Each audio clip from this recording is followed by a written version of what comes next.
Okay, if we can all stop going like this, we're going to get serious. Business. Japan Airlines back on the Tokyo stock market after almost 3 years in bankruptcy protection, Matthew. Yes, and it's been quite a turnaround for this company after that bankruptcy protection, as you say, Stuart. And after Facebook, it's actually the biggest stock market debut this year, about €6.5 billion worth of shares on offer. That's about twice as much as the government put in to try and turn this company around. Well, it's a huge boost for Japan Airlines. Their shares, of course, had to be withdrawn from the stock exchange after they went bankrupt in 2010.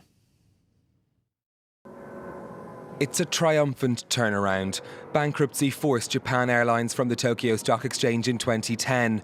2 years and a government bailout worth €3.4 billion later, the company has shed 1/3 of its staff, scrapped unprofitable routes and replaced ageing aircraft. The dramatic restructuring saw the carrier top airline industry profits in the last financial year, bringing in a pre-tax figure of €1.8 billion.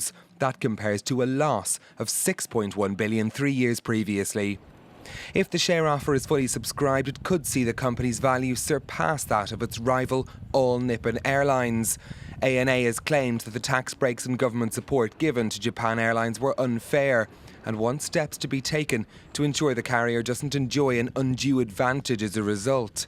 Many investors are expected to be drawn in by flight discount vouchers that come with shares bought, but analysts are warning that the industry remains precarious and that Japan Airlines could be facing a tough landing. Well, earlier I spoke to our Tokyo correspondent, Michael Penn. He said that Japan Airlines faces ever tougher competition. Part of that competition is going to come from the larger and more established airlines like Singapore Airlines or the Emirates, but maybe even the more dangerous competition will come from the budget airlines. And during this time when JAL has been restructuring, a lot of the budget airlines have worked into the market and taken over a lot of lines. And with everybody basically on a smaller budget these days, it means that the budget airlines have a very strong position in the market. Penn in Tokyo there. What about the markets then, Matthew? Well, we'll stay in Japan for the markets as well, at least to start with, because the Nikkei is doing very well this morning. Last time we looked, it's about up 2% almost. That's because the Bank of Japan has announced further monetary easing, and investors like the effect that has on the economy. It was a slightly different story in the United States on Tuesday, where markets closed pretty flat. Still some nervousness there over whether Spain is going to ask for a full bailout. Okay, complicated but important one now. France starting the process of approving new European fiscal rules. Now, these are the rules that are aimed to get these budgets under control of countries around Europe. It was actually negotiated by François Hollande's predecessor, Nicolas Sarkozy. But countries are now required, once this goes through, to get their budget deficits down to no more than 3%. And if they don't, they'll face legal action and possibly fines. So who's ratified this so far? Well, we've seen a lot of those countries that have already required bailouts and with their difficult finances ratifying. So Spain, Portugal, Greece, Italy, for example. Others are in the process of doing it. Germany got approval from its constitutional court last week that it can go ahead and ratify. That's very important, of course. Here in France, there won't need to be a referendum to get this ratified. But as we know, François Hollande has a big challenge on his hands to make the savings he wants to make to get the budget down to this 3% figure for next year. Well, now let's get some of the day's company news. And Yahoo is giving shareholders most of the proceeds from a big sale. The internet company has sold half its shares in Chinese e-commerce company Alibaba. $3 billion will go to shareholders. The remaining $1.3 billion will be used for acquisitions and hiring talent. Now, Heineken is closer to taking over the makers of Tiger Beer. The Dutch beer giant has now got the backing of its former rival in the battle for the Asian brewer APB. Heineken and Thai Beverage have declared a truce. Heineken won't bid for another company, Fraser and Neave, which Thai Beverage wants to take over.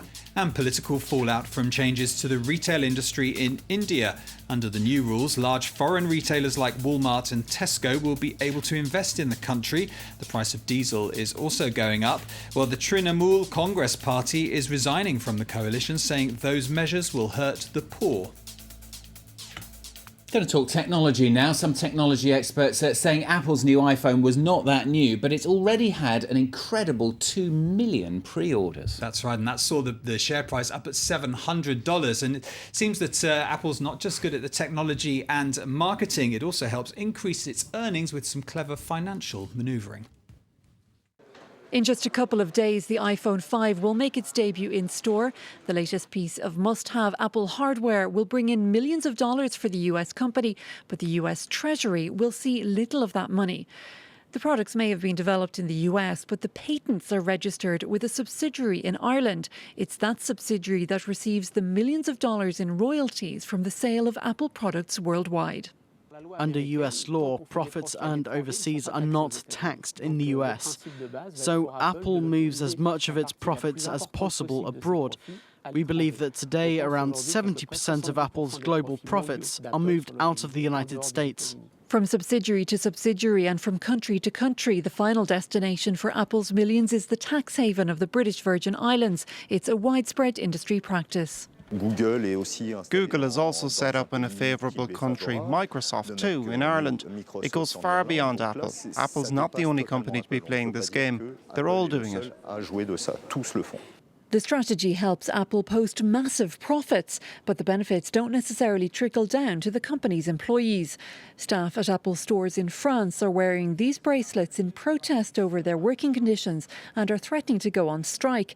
They're asking for salary raises, but even just water fountains and subsidised meals.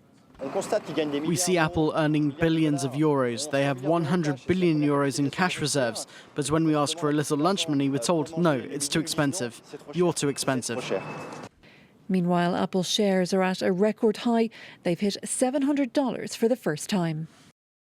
Yeah, interesting tale. I didn't know about that. Now, 11 more billionaires. They've agreed to hand over large chunks of their fortunes. Why is the question, I suppose. The reason is that they've been pressurised by Bill Gates and Warren Buffett to join this club of 92 now billionaires who are prepared to hand over half their fortunes. And this is all about breathing new life into philanthropy in the US. Now, the new ones include Reed Hastings, he runs Netflix, and Gordon Moore, the head of Intel. So a nice big club there, almost near 100 billionaires. Nice big club and some nice billionaires as well. We like them. All right, Matthew, thanks very much. More from Matthew, of course, just over an hour's time here on France 24. The very latest news coming up for you next.